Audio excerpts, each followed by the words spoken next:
जय हिंद दोस्तों, कैसे हैं आप लोग। आई होप कि आप लोग मस्त होंगे, स्वस्थ होंगे और बहुत ही अच्छे से आप लोग अपने बोर्ड की तैयारी में लगे होंगे। दोस्तों, आज की इस वीडियो में हम लोग क्लास 10 की जो फिजिक्स का पहला चैप्टर है reflection of light and refraction of light, यानी कि प्रकाश का परावर्तन तथा अपवर्तन, उसी का हम लोग पूरा के पूरा ऑब्जेक्टिव क्वेश्चंस देखने वाले हैं। दोस्तों, आप इस वीडियो को पूरा देखिएगा, क्योंकि मैं इसमें आपको हर एक क्वेश्चन को समझा करके बताऊंगा कि ये वाला विकल्प क्यों सही है। जैसे कि यहाँ देखिए, पहला ऑप्शन है कि दाढ़ी बनाने में किस प्रकार के दर्पण का उपयोग किया जाता है। 4 ऑप्शन है, समतल दर्पण, उत्तल दर्पण, अवतल दर्पण तथा इनमें से कोई नहीं। दोस्तों, दाढ़ी बनाने के लिए अवतल दर्पण का उपयोग करते हैं। ऐसा इसलिए क्योंकि अवतल दर्पण में जो प्रतिबिंब बनता है ये वाला बड़ा बनता है। अगर आप दाढ़ी बनाएंगे और आपका जो प्रतिबिंब बड़ा बनेगा तो आप स्पष्ट रूप से देख पाएंगे, जिससे आप बहुत ही आसानी से बना पाएंगे। अब देखते हैं अगला क्वेश्चन को। दोस्तों, यहाँ पे हमने दूसरा क्वेश्चन ले रखा है, गोलीय दर्पण में फोकसांतर एवं वक्रता त्रिज्या के बीच संबंध, यानी कि इसमें फोकसांतर यानी F और त्रिज्या यानी कि R के बीच का संबंध पूछा है। अब आपको समझाते हैं। देखिए, ये मान लीजिए मैंने बना लिया गोलीय दर्पण। यहाँ देखिए होता है ये C यानी कि वक्रता त्रिज्या, जिसको R बोलते हैं, और यहाँ होता है F। अब देखिए, जो ये वाला यहाँ से दूरी होता है इसको बोलते हैं R यानी कि वक्रता त्रिज्या, और इसको बोलते हैं यहाँ पर ले F, यानी कि जो R होता है ये वाला 2F के बराबर होता है। लेकिन यहाँ पूछा है कि फोकसांतर एवं वक्रता त्रिज्या के बीच संबंध, यानी कि F को रखना है बराबर, यानी कि F के बराबर कितना होगा। तो देखिए, अगर F के बराबर निकालेंगे तो जो ये 2 है ये आ जाएगा बट्टा में, यानी कि R बट्टे हो जाएगा 2, तो F बराबर हो जाएगा R बट्टे 2। तो ये वाला ऑप्शन है ऑप्शन नंबर C, और ये आपका सही हो जाएगा। देखिए, कुछ लोग पहला ऑप्शन मारते हैं जो कि R बराबर 2F है, ये वाला भी सही है, लेकिन यहाँ पूछा है कि फोकसांतर एवं वक्रता त्रिज्या में संबंध, यानी कि F का मान पूछा था, तो F का मान होता है R बट्टे 2। कैसे निकलता है मैंने आपको समझा दिए। अब देखते हैं क्वेश्चन नंबर तीसरा, यदि किसी अवतल दर्पण की फोकस दूरी, यदि किसी अवतल दर्पण की फोकस दूरी F तथा वक्रता त्रिज्या R हो तो, यानी किसी की फोकस दूरी F और वक्रता त्रिज्या R हो तो उसके बीच का संबंध क्या होगा। तो पहला होगा जो कि मैंने अभी आपको बताया था कि जो F होता है R बट्टे 2 के बराबर होता है, तो इसका पहला ऑप्शन हो जाएगा, जो कि आपको अच्छे समझ में आ गया होगा। क्वेश्चन समझते हैं। यहाँ पे आ रहा है वाटर मार्क, जो कि मैंने बनाया था PDF, तो 2 ऑप्शन नीचे मिलेंगे, लेकिन इससे पहले हम लोग क्वेश्चन को समझते हैं। क्वेश्चन है कि अवतल दर्पण से परावर्तन के बाद किरण किस बिंदु से होकर गुजरती है, यानी कि अवतल दर्पण से परावर्तन के बाद जो किरण गुजरती है किस बिंदु से होकर गुजरती है। देखिए, ये है अवतल दर्पण, मान लीजिए मैंने ऐसे बना दिया, और ये है देखिए F और ये है C। मान लीजिए मैं एक प्रकाश को डालता हूँ अनंत से, तो ये वाला प्रकाश जब यहाँ परावर्तन हो रहा था तो ये वाला मुख्य फोकस से होकर के गुजर रहा था, तो ये हमेशा कहाँ से गुजरता है, मुख्य फोकस से। तो इसका ऑप्शन क्या हो जाएगा, ऑप्शन नंबर B। तो उम्मीद है कि आप लोग समझ गए होंगे। तो जो तीसरा और चौथा ऑप्शन है हम लोग को उसकी ज़रूरत ही नहीं पड़ी। क्वेश्चन नंबर 5वां है कि किसी दर्पण से वस्तु को कहीं भी रखने से वस्तु के बराबर आकार का सीधा प्रतिबिंब बनता है, तो दर्पण होगा। यानी कि अगर कहीं भी किसी वस्तु को किसी दर्पण के सामने रखते हैं तो उसका सीधा बनता है प्रतिबिंब और वस्तु के बराबर बनता है। तो ऐसा होता है समतल दर्पण में। समतल दर्पण में हमेशा वस्तु के बराबर बनता है और सीधा बनता है। इस बात को आप ख्याल रखिएगा। तो इसका ऑप्शन हो जाएगा ऑप्शन नंबर C, यानी कि ऑप्शन नंबर C। प्रकाश के अपवर्तन के कितने नियम हैं, आपको बहुत ही अच्छे से पता होगा कि प्रकाश के अपवर्तन के 2 नियम होते हैं। क्वेश्चन नंबर 7 है, प्रकाश का वर्ण विक्षेपण किस उपकरण से संभव होता है, यानी कि प्रकाश का वर्ण विक्षेपण किससे होता है, दर्पण से होता है कि लेंस से होता है कि प्रिज्म से होता है कि कांच की सिल्ली से होता है, तो ये होता है प्रिज्म से। कहाँ से होता है दोस्तों, ये होता है प्रिज्म से प्रकाश का वर्ण विक्षेपण। देखिए प्रिज्म कुछ इस तरीके से था और ये वाला प्रकाश जब यहाँ से गुजर रहा था तो यहाँ से ऐसे विचलित होकर के और ऐसे प्रकाश फैल जा रहा था, तो ये होता है प्रकाश का वर्ण विक्षेपण, यानी कि अपने ही 7 रंगों में बट जाता है। यहाँ देखिए क्वेश्चन नंबर 8 है। क्वेश्चन में बोला है कि गोलीय दर्पण की वक्रता त्रिज्या 50 है। देखिए सवाल को पहले समझिए फिर लिखिए। वक्रता त्रिज्या 50 है यानी कि r का मान 50 है, तो उसकी फोकस दूरी ज्ञात कीजिए, यानी कि f का मान पूछा है।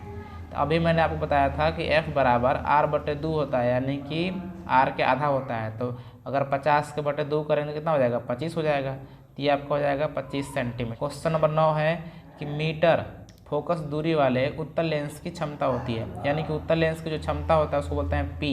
क्या बोलते हैं, P। और P का 2 ठो सूत्र मिलता है देखने को, एक होता है P बराबर 1/f और एक होता है P बराबर 100/f। अब देखिए जो 1/f होता है ये होता है मीटर में, मिका में मीटर में, और ये होता है 100/f सेंटीमीटर में। अब देखिए 100/f का होता है, कहा है कि 1 मीटर में 100 सेंटीमीटर होता है इसीलिए। तो देखिए क्या पूछा है कि क्षमता होगी, यानी कि अगर फोकस दूरी 1 मीटर हो, क्या हो, फोकस दूरी 1 मीटर हो तो उसका क्षमता क्या होगा। ध्यान दीजिए अगर 1/1 करेंगे तो 1 ही ना आएगा, तो 1 डायोप्टर हो जाएगा, यानी कि इसका ऑप्शन नंबर कौन सा हो जाएगा, इसका ऑप्शन नंबर हो जाएगा 1 डायोप्टर प्लस में। ध्यान दीजिएगा यहाँ उत्तल लेंस पूछा है, अगर उत्तल लेंस बोलेगा तो प्लस होगा, अगर यहाँ अवतल बोलता तो माइनस होता है। चिन्ह का भी ख्याल रखना है आपको, अगर मान लीजिए प्लस माइनस का जिक्र नहीं किया है तो वहाँ पर आप 1 मानेंगे, लेकिन देखिए यहाँ पे पहला ऑप्शन दिख रहा था माइनस, इसलिए हम लोग को लगा कि यहाँ प्लस माइनस का ध्यान दिया है, तो यहाँ प्लस में 1 डायोप्टर हो जाएगा। अब देखते हैं क्वेश्चन नंबर 10। किसी उत्तल लेंस की फोकस दूरी हमेशा होती है, यानी उत्तल लेंस देखिए ऐसे होता है, ऐसे, और जो इसकी फोकस दूरी होती है हमेशा कैसा होता है, इसकी फोकस दूरी हमेशा पॉजिटिव होता है, यानी कि प्लस होता है। अब बता रहे हैं पॉजिटिव निगेटिव क्या होता है। देखिए जो लेफ्ट साइड रहेगा वो होता है निगेटिव, जो राइट साइड रहेगा वो रहेगा पॉजिटिव। तो जो उत्तल लेंस में होता है तो उसका फोकस दूरी इधर होता है, इधर, और ये वाला भी यानी कि 2f2 भी इधर होता है, यानी कि इसको बोलते हैं वक्रता त्रिज्या। तो ये सब के सबका होता है प्लस में होता है, इसमें केवल u का मान यानी कि दर्पण से वस्तु की दूरी भर केवल माइनस होता है, बाकी सब के सब प्लस होते हैं। अब यहाँ पे क्वेश्चन नंबर 11 है कि प्रकाश का वेग निम्नतम होता है, यानी कि निर्वात में होता है कि जल में होता है कि वायु में होता है। एक ठो और ऑप्शन है कि कांच में होता है। देखिए ऑप्शन जो चौथा है नीचे है इस PDF के, तो समझिए आप लोग चौथा ऑप्शन क्या है, कांच में होता है। बताइए आप लोग किस में होता है, तो जो चौथा ऑप्शन है कांच में, उसी में प्रकाश का सबसे निम्नतम वेग होता है। किस में होता है दोस्तों, कांच में होता है। इस बात को आप लोग ख्याल रखिएगा। Number D. यहाँ पे क्वेश्चन नंबर 12 है, निम्न में से कौन सा पदार्थ लेंस बनाने के लिए प्रयुक्त नहीं किया जा सकता है।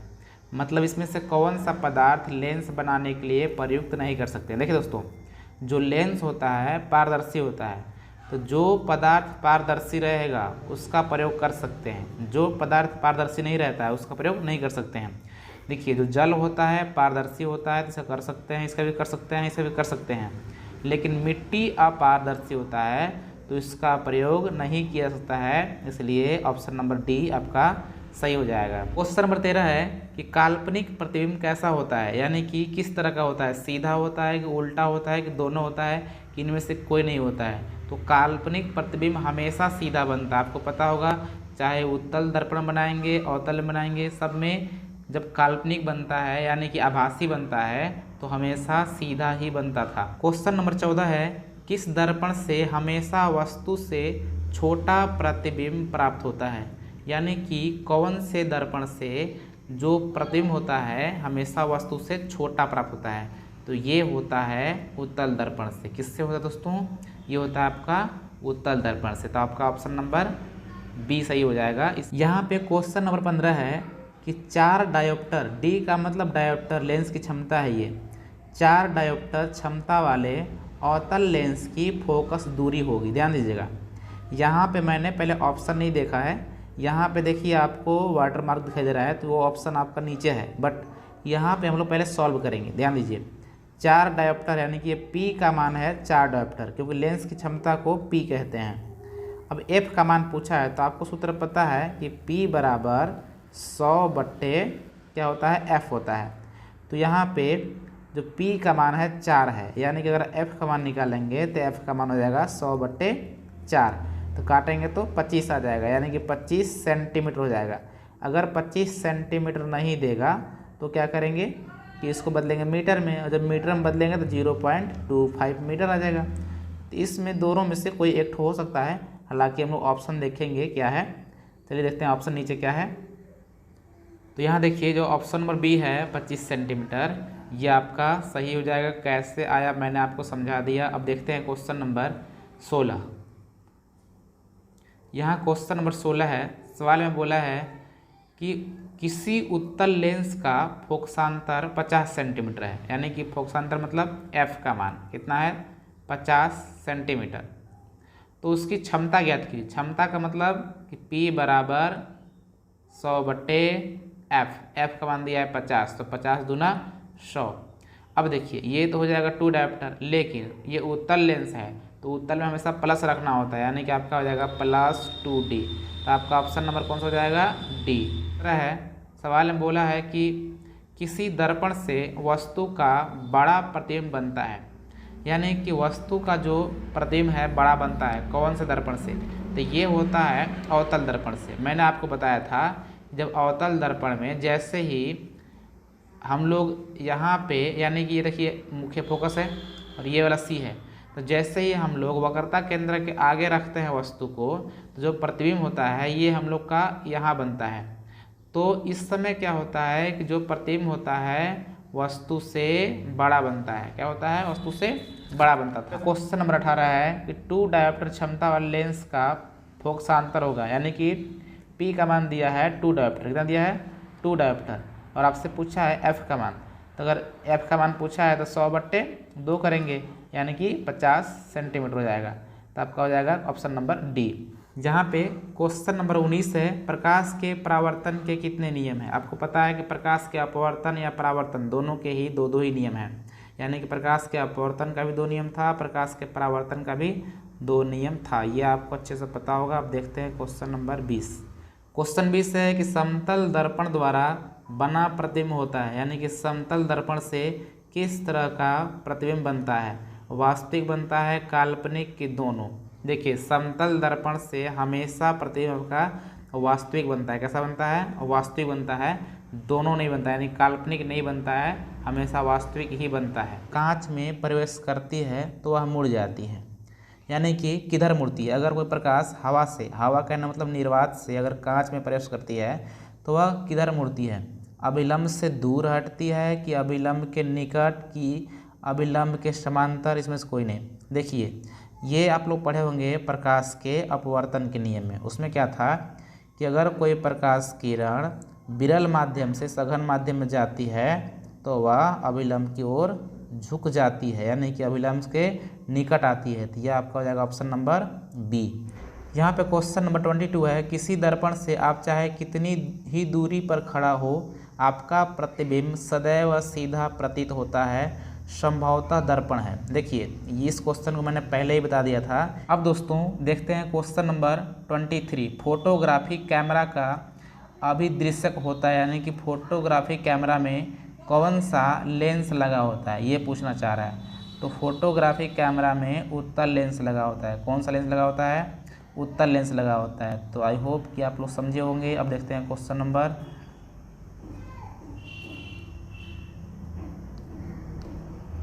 यहाँ पे देखते हैं क्वेश्चन नंबर 24। लिखा है कि साइड मिरर के रूप में प्रयुक्त होता है, यानी कि जो गाड़ियों में साइड मिरर होता है, यानी कि जो पीछे गाड़ी आती है उसको देखने के लिए जो ड्राइवर के पास लगा होता है शीशा, उसमें कौन सा दर्पण लगा होता है, उत्तल दर्पण की, अवतल दर्पण की, क्या लगा होता है आप लोग बताइए।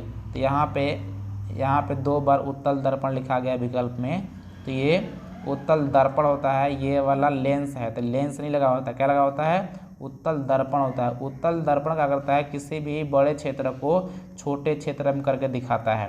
क्वेश्चन नंबर 25 है कि एक अवतल दर्पण की फोकस दूरी 10 सेंटीमीटर है, यानी कि फोकस दूरी 10 सेंटीमीटर है, यानी कि आर का मान है, तो त्रिज्या पूछा है, यानी कि आर का मान पूछा है तो कितना होगा। देखिए आर का मान पूछा है तो जो आर होता है फोकस दूरी के दुगना होता है, 10 दूनी 20 हो जाएगा, तो जो आपका ऑप्शन 20 होगा वही आपका सही हो जाएगा, 20 सेंट। क्वेश्चन नंबर 26 है किसी माध्यम के अपवर्तनांक 1 का मान होता है, यानी अगर किसी भी माध्यम के अपवर्तनांक 1 हो तो उसका मान कितना होगा, तो उसका मान होता है साइन आई बटे साइन आर। क्या होता है, साइन आई बटे साइन आर। समझते हैं देखिए क्या है। अपवर्तनांक का सूत्र हमने पढ़ा था कि n बराबर साइन आई बटे साइन आर। अगर इसका मान 1 हो जाए, किसका मान, इसका अपवर्तनांक का, तो अगर यहाँ पे 1 लिख दें तो क्या हो जाएगा, 1 बराबर साइन आई बटे साइन आर। तो अगर हम इसको इधर लाना चाहें, मतलब अगर इसको हम इधर ले आए गुणा में, तो क्या हो जाएगा कि साइन आई बराबर साइन आई बराबर साइन आर, यानी कि हम लोग कुल मिला के ये वाला ऑप्शन हम लोग का हो जाएगा। अगर 1 रहेगा तो ऑप्शन नंबर बी, साइन आई बटे साइन आर। अब देखते हैं क्वेश्चन नंबर है कि निर्गत किरण की अभिलंब के बीच के कोण को कहते हैं, यानी कोई भी किरण अगर निर्गत हो रही हो, यानी कि वहाँ से पास हो रही हो, तो उसे कौन सा कोण बोलते हैं, तो उसको बोलते हैं अपवर्तन कोण। लेकिन यहाँ पर अगर अपवर्तन कोण नहीं आ रहा है तो निर्गत कोण जो लिख रहा है उसी को मारेंगे, यानी कि यहाँ देखिए बोल भी दिया है कि निर्गत किरण है, तो अगर निर्गत किरण है तो निर्गत कोण बनाएगा। तो इस प्रकार से आप समझ सकते हैं, तो ऑप्शन नंबर आपका हो जाएगा सी। अब देखते हैं अगला है कि अवतल लेंस का आवर्धन बराबर होता है। देखिए अवतल लेंस का जो आवर्धन होता है, आवर्धन को बोलते हैं एम बराबर होता था भी बटे यू। क्या होता है, भी बटे यू। तो जो यहाँ पे भी बटे यू है, ऑप्शन नंबर डी ये आपका। अगला क्वेश्चन है कि सरल सूक्ष्मदर्शी में किसका उपयोग होता है, यानी कि किसका, उत्तल दर्पण का कि अवतल दर्पण का कि उत्तल लेंस का कि अवतल लेंस का। तो आप लोग ख्याल रखेगा कि सूक्ष्मदर्शी में उत्तल लेंस का उपयोग होता है। हालांकि ऑप्शन आप नीचे दिया हुआ है उत्तल लेंस, आप यहाँ पे देख सकते हैं ऑप्शन नंबर डी है, तो इसका आंसर हो जाएगा ऑप्शन नंबर डी। उम्मीद है कि आप लोग समझे होंगे। अब देखते हैं अगला क्वेश्चन। यहाँ पे क्वेश्चन नंबर 30 है कि किस लेंस द्वारा सिर्फ काल्पनिक प्रतिबिंब बनता है, यानी कौन से लेंस द्वारा सिर्फ काल्पनिक प्रतिबिंब बनता है। तो ये लेंस है अवतल लेंस। क्या है, अवतल लेंस। अब बता रहे हैं ऐसा क्यों होता है। देखिए अवतल लेंस कुछ इस तरह के, देखिए अवतल लेंस जो होता है कुछ इस तरीके से होता है। अगर इसमें कोई प्रकाश हम लोग गुजारते हैं तो वह प्रकाश ऐसे चला जाता है। अब अगर ऐसे जाएगा तो ये कोई प्रकाश मुख्य फोकस पर कटता ही नहीं था, यानी कि काल्पनिक बन रहा था। तो इस तरह से ये वाला अवतल लेंस द्वारा हमेशा प्रतिबिंब काल्पनिक ही बनता है। यहाँ पे क्वेश्चन नंबर 31 है कि एक उत्तल लेंस होता है, यानी कि उत्तल लेंस कैसा होता है। लिखा है कि सभी जगह समान मोटाई होता है, तो ऐसा नहीं होता है, मैं आपको बताता हूँ। देखिए उत्तल लेंस कुछ इस तरह से होता है, जो कि बीच में मोटा होता है और किनारे किनारे पतला होता है। लिखा है किनारों की अपेक्षा बीच में मोटा, ये सही बोला है, तो ये आपका ऑप्शन नंबर सी हो जाएगा। अगला क्वेश्चन है किसी बिंब का वास्तविक तथा समान आकार का प्रतिबिंब प्राप्त करने के लिए बिंब को उत्तल लेंस के सामने कहाँ रखा जाए। यानी क्वेश्चन में ये कहना चाह रहा है कि अगर उत्तल लेंस के सामने किसी वस्तु को रखना है, लेकिन शर्त यह है कि हमको जितनी बड़ी वस्तु है उतना बड़ा ही प्रतिबिंब चाहिए, तो वस्तु कहाँ रखा जाना चाहिए।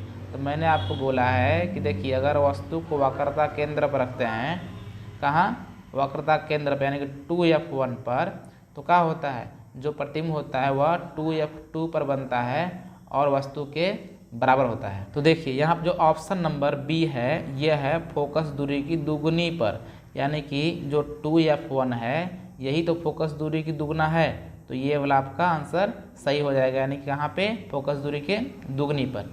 तो ये देखिए यहाँ पे क्वेश्चन नंबर 33 काफ़ी इम्पोर्टेंट है। लिखा है किसी बिंब का अवतल दर्पण द्वारा बना प्रतिबिंब आभासी सीधा तथा बिंब से बड़ा पाया जाता है तो वस्तु की स्थिति कहाँ होना चाहिए, ये कहना चाह रहा है। यानी कि कोई अवतल दर्पण है तो कह रहा है कि जो उसका प्रतिबिंब बन रहा है, आभासी बन रहा है, सीधा बन रहा है और वस्तु से बड़ा बन रहा है, तो उसका उस वस्तु को कहाँ रखा गया होगा, ये पूछना चाह रहा है। तो देखिए ये एफ है और ये है सी, तो अगर उस वस्तु को हम लोग एफ और मतलब कि एफ और इसको बोलते हैं पी यानी ध्रुव, इसके अगर बीच रखेंगे तो क्या होता है कि प्रतिबिंब आभासी बनता है, सीधा बनता है और बहुत बड़ा बनता है। तो कहाँ रखा जाना चाहिए, देखिए यहाँ लिखा होगा कि मुख्य फोकस तथा वक्रता केंद्र के बीच, तो ये तो नहीं है, वक्रता केंद्र पर नहीं है, वक्रता केंद्रों से परे मतलब पीछे, तो वक्रता केंद्र के पीछे नहीं रख सकते। दर्पण के ध्रुव तथा मुख्य फोकस के बीच, मैंने क्या बोला था कि दर्पण के ध्रुव इसको बोलते हैं पी और मुख्य फोकस के बीच में रखेंगे तो क्या होगा, जो प्रतिबिंब होगा आभासी होता है, सीधा होता है और बहुत बड़ा होता है। तो इस प्रकार से ऑप्शन नंबर हो जाएगा आपका D, option number D. Question ने बोला है कि किसी गोलीय दर्पण तथा किसी पतले गोलीय लेंस दोनों की फोकस दूरियां -15 सेंटीमीटर है, दर्पण तथा लेंस संभवतः है। यानी कहना चाह रहा है कि जो एफ का मान है माइनस में है और 2 ठो एफ है, 2 ठो एफ मतलब 1 ठो दर्पण है, 1 ठो लेंस है। तो ये पूछना चाह रहा है कि बताइए कौन सा दर्पण और कौन सा लेंस है। तो देखिए दर्पण में अगर माइनस की बात करें तो ये होता है अवतल दर्पण में, किसमें होता है, अवतल दर्पण में। मैंने आपको बता रहा है फिगर, देखिए अवतल दर्पण इस तरह से होता है, इसका मुख्य फोकस यहाँ होता है और वक्रता केंद्र इधर होता है। तो ये देखिए जो भी लेफ्ट साइड होता है ये होता है माइनस में और राइट वाला प्लस में, तो ये अवतल दर्पण फिक्स हो गया। अब बात करें लेंस की, देखिए अवतल लेंस में जो मुख्य फोकस होता है वो वाला भी इधर ही होता है, लेफ्ट साइड ही होता है। यानी कि हमेशा अवतल दर्पण में और अवतल लेंस में जो फोकस दूरी होती है वो माइनस में होती है। तो कहने का मतलब कि दोनों अवतल हो जाएंगे, यानी कि अवतल लेंस भी होगा और अवतल दर्पण भी हो जाएगा। तो नंबर 35 परावर्तन के नियम से निर्धारित होता है, यानी कि परावर्तन के नियम से क्या निर्धारित होता है ये पूछना चाह रहा है। तो लिख रहा है कि आपतन कोण बराबर होता है परावर्तन के, तो ये तो बात सही है कह रहा है। परावर्तन कोण अपवर्तन के बराबर होता है, तो देखिए अपवर्तन तो आएगा नहीं क्योंकि बात परावर्तन कर रहा है। अगर बात परावर्तन की कर रहा है तो उसमें अपवर्तन कहाँ से आ जाएगा, तो ये तो गलत हो जाएगा। आपतन कोण बराबर विचलन कोण, देखिए विचलन होता है अपवर्तन में ना कि परावर्तन में, परावर्तन में विचलन होता ही नहीं है, तो ये वाला भी गलत कह रहा है।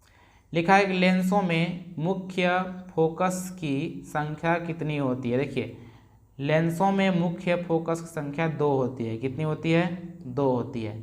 अब बता रहे हैं क्यों ऐसा होता है। देखिए लेंस जब बनाते हैं तो उसमें ऐसे बनाते हैं, अगर ऐसे बनाएं तो उसका मुख्य फोकस इधर आया, एक ऐसे बनाते हैं अगर ऐसे बनाएं तो इसका इधर आया, यानी कि इसका मुख्य फोकस 2 हो गया। तो इसको बोलते हैं F1, इसको बोलते हैं F2, इसलिए इसका मुख्य फोकस 2 होता है। 35 प्रकाश की किरणें गमन करती है, यानी कि जो प्रकाश की किरणें होती है कैसे गमन करती है। देखिए जो प्रकाश किरण होता है हमेशा सीधा गमन करता है। देखिए कभी भी आप देखे हैं कि कोई प्रकाश जा करके वो मुड़ जाएगा। जैसे मान लीजिए मैंने यहाँ पे लाइट जलाया, क्या किया, लाइट जलाया, तो ऐसा पॉसिबल है क्या कि यहाँ से प्रकाश अगर ऐसे जा रहा है तो जाकर ऐसे चल जाएगा, नहीं जाएगा ना, हमेशा ये सीधा ही जाता है। तो जो प्रकाश होती है हमेशा सीधी गमन करती है, कैसा, हमेशा सीधा गमन करता है। क्वेश्चन नंबर 38 है कि सर्च लाइट का परावर्तक सतह होता है। देखिए सर्च लाइट में जो परावर्तक सतह होता है अवतल दर्पण का होता है, किसका होता है, अवतल दर्पण का होता है। क्वेश्चन नंबर 39 है कि अवतल दर्पण की फोकस दूरी उसकी त्रिज्या, यानी कि जो उसकी फोकस दूरी होती है अवतल दर्पण की, उसकी त्रिज्या क्या होता है, आधा होता है। देखिए जो फोकस दूरी होता है त्रिज्या क्या होता है, आधा होता है। इससे पहले हम लोग समझे थे कि F बराबर क्या होता है, R/2 होता है। R/2 मतलब कि त्रिज्या के आधा। तो ऑप्शन नंबर आपका हो जाएगा बी। देखिए क्वेश्चन नंबर 40 है कि जब प्रकाश की किरण एक माध्यम से दूसरे माध्यम में जाती है तो अपने पूर्व पथ से विचलित हो जाती है, तो इस घटना को कहते हैं, क्या कहते हैं? प्रकाश का अपवर्तन कहते हैं। तो ये आपका ऑप्शन हो जाएगा option number B. Option number B, यानी कि जब कोई प्रकाश एक माध्यम से दूसरे माध्यम में जाती है तो वह अपने मार्ग से विचलित हो जाती है, इस घटना को प्रकाश का अपवर्तन कहते हैं। क्वेश्चन नंबर 41 है कि प्रकाश की एक किरण जब विरल माध्यम से सघन माध्यम में जाती है तो वह, देखिए अगर कोई प्रकाश का एक किरण अगर विरल माध्यम से सघन माध्यम में जाती है तो वह अभिलंब की ओर झुक जाती है। क्या होती है? अभिलंब की ओर झुक जाती है, मुड़ जाती है कह सकते हैं। तो यहाँ देखिए लिखा अभिलंब की ओर मुड़ जाती है, तो ये आपका आंसर हो जाएगा डी। क्वेश्चन नंबर 42 है कि जब प्रकाश की एक किरण दो माध्यमों को अलग करने वाली सतह पर लंबवत पड़ती है तो वह क्या होता है? सीधी निकल जाती है। जैसे मान लीजिए, कहने का मतलब है कि अगर कोई प्रकाश ऐसे सीधा आ रहा है ऐसे, तो क्या होता है? सीधा ही निकल जाता है, जिसको क्या बोलते हैं? इसको अभिलंब कहते हैं। तो ये प्रकाश सीधा निकलता है, यानी कि ऑप्शन बी बिना मुड़े सीधी निकल जाती है। पानी से भरी बाल्टी की गहराई कम मालूम पड़ने का कारण है, ये होता है प्रकाश के अपवर्तन के कारण। किसके कारण? प्रकाश के अपवर्तन के कारण। आप तो दोस्तों आज के लिए बस इतना ही। आप लोग ये बताइए कमेंट करके कि आप लोग को ये वीडियो कैसा लगा। उम्मीद करता हूँ अच्छा लगा होगा। अगर अच्छा लगा है तो इस वीडियो को आप लोग लाइक कीजिए, चैनल को सब्सक्राइब करके बेल आइकन प्रेस कर लीजिए। इससे क्या होगा कि मेरी हर एक वीडियो का नोटिफिकेशन आप तक मिलता रहेगा। सो दोस्तों मिलते हैं किसी और वीडियो में, तब तक नमस्कार, जय हिंद।